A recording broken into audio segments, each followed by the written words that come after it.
विपक्ष किन मुद्दों पर सत्ता पक्ष को घेर रहा है, या आप लोगों के बीच में क्या बातें लेकर जा रहे हैं?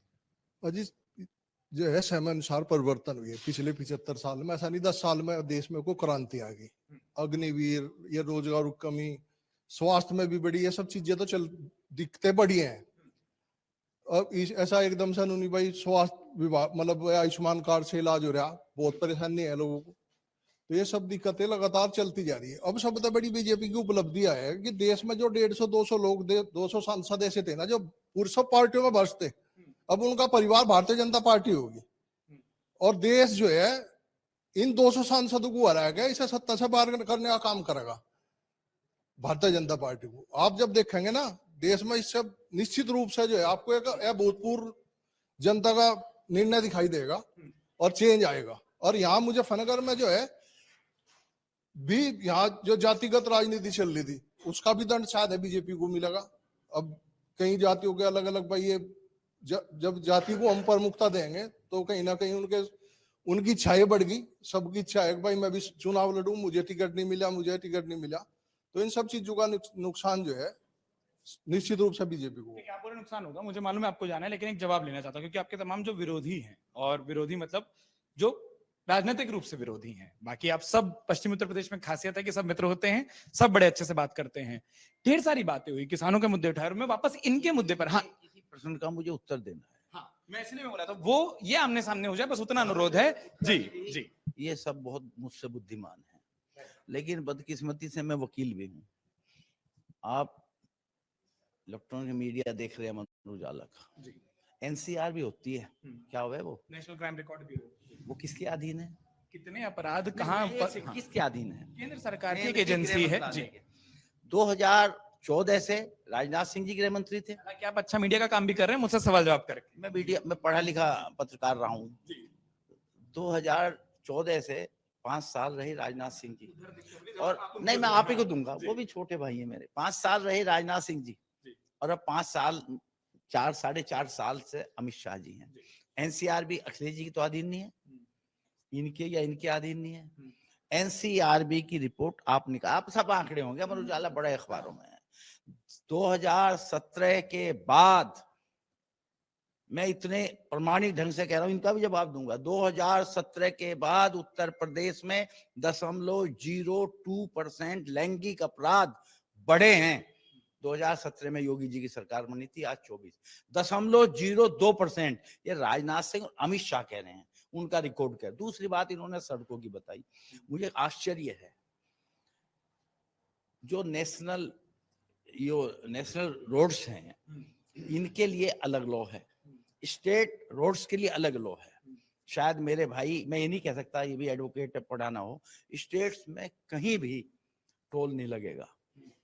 ये सरकार मुजफ्फरनगर और सहारनपुर के बीच में अखिलेश जी ने बनवाई, इन्होंने आते टोल लगा दिया, लीगली टोल नहीं लगा सकते। दूसरी बात, मैं बधाई दूंगा इनकी इस बात को, मैं नितिन गडकरी जी की बड़ाई करता हूं, ये गडकरी जी की बुद्धि का काम है, और बीजेपी को उन्हें पहले प्रधानमंत्री बना देना चाहिए था। गडकरी जी ने हमारे जेब से पैसा निकाला और हमें सुविधाएं दी, बहुत सुविधा दी, मैं उनके विभाग के काम की प्रशंसा करता हूं। लेकिन दूसरी बात, आपने कहा हमारे भाजपा के मित्र हैं कि सम्मान निधि दे रहे, सम्मान निधि 2000 रुपए, वो भी सबको नहीं आ रही।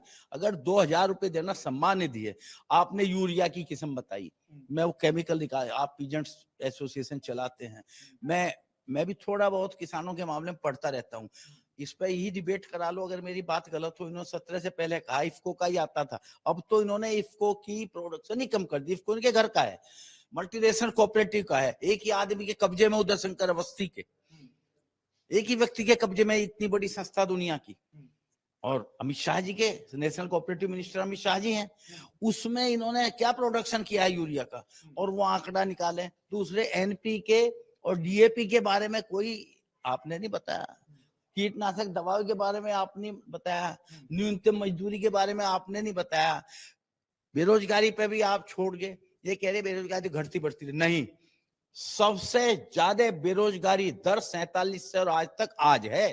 और वाजिब सवालों पर, हाँ, एक गंभीर बात, ये अभी तक की भी सारी बातें एक गंभीर बात, देश के प्रधानमंत्री जी ने लोकसभा में बयान दिया है विश्वास प्रस्ताव पे, कि हम 2027 तक तृतीय अर्थव्यवस्था ले आवेंगे। अगर आप पढ़ते हो, हमारी जीडीपी का 82% लोन है आज। जीडीपी के अगेंस्ट 82% लोन है आज। प्रति व्यक्ति 1,30,000 रुपए प्रति व्यक्ति लोन है आज। क्या स्थिति आपकी तृतीय अर्थव्यवस्था की? और वो मुझे वापस इशारा करें कि जवाब 82% आपके सारे जीडीपी के अगेंस्ट। आपके सारे और अगर ये जीडीपी के अगेंस्ट लोन को समझते होंगे, ये क्षमा में गलत बोल गया, नहीं, वो पता चल जाएगा। अभी ले लेते हैं। और सत्ता में होना मुश्किल हो जाता है क्योंकि सवाल सारे उधर आते हैं। देखो ऐसा है, प्रमोद त्यागी तो हमारे बड़े भाई हैं। आप दोनों बड़े ही बोलेंगे तो छोटा कौन माने? बड़े नहीं, ये हमसे बहुत बड़े हैं, हमारे तो बाप के समान है। लेकिन जहां तक पार्टी की बात है, ये भी एक बहुत अपनी पार्टी के मुखिया हैं यहाँ के, तो ये अपनी बात तो कहेंगे, लेकिन दिल से ये भी स्वीकार करते हैं कि पिछले 10 साल में इस जिले में, हम बाहर की छोड़ दो, इस जिले में कितना बदलाव आया। इन्हीं का बुढ़ाना, इनका होम टाउन है। जब यहां से जाते थे कैसे 10-10 मीटर की सड़कें, क्या इन चीजों को विकास नहीं मानते? क्या शामली में भाई ने बताया 33 मिनट में हम जा रहे, वो चीजें भूल गए।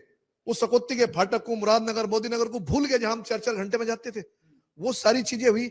हेल्थ के बारे में भाई ने बताया, आयुष्मान कार्ड से बहुत इलाज हो रहे। सारे डॉक्टरों को जाके देखो कैसे लगे हुए कि यहाँ इलाज होता है। हर चीज का ठीक है, वो उनकी पार्टी के हिसाब से वो जवाब देंगे। हमारे बड़े भाई, उनके तो हम वाद विवाद में जा ही नहीं सकते, उनका अनुभव हमारे से बहुत ज्यादा है। लेकिन डॉक्टर संजीव बालियान जैसा जनप्रतिनिधित्व होना, जो एक गांव में 10-10, 20-20 बार, 50-50 बार जा चुका हो, कोई गांव ऐसा बता दे हमारे भाई कि उस गांव में वो नहीं गया हो। जो भाई ने कहा ना, उसमें उसकी प्लेट लगी हुई है, प्लेट विकास की लगी हुई है, 10-10 प्लेट लगी हुई है। हम ये कह रहे हैं कि एक बदलाव हुआ, उसको स्वीकार करो। और जाति धर्म से ऊपर उठकर संजीव बालियान जी इस मैदान में है और विकास के नाम पे है। वो विकास के नाम पर वोट मांगे कि मैं 10 साल में क्या करा, पूरा रिपोर्ट कार्ड दे रहे वो अपना, उसको स्वीकार करने में कोई ऐसी नहीं है। मेरे तो बड़े भाई हैं, मेरे अशोक भाई, धर्मेंद्र भाई के तो बहुत ही पूजनीय है। पर जहां तक बात है, दिल से ये भी स्वीकार करेंगे कि आज कैसी नींद की, चैन की सांस याद शहर में अशोक सो रहे हैं। कोई झगड़ा नहीं है। बताओ कोई झगड़ा 10 साल में हुआ क्या इस जनपद में?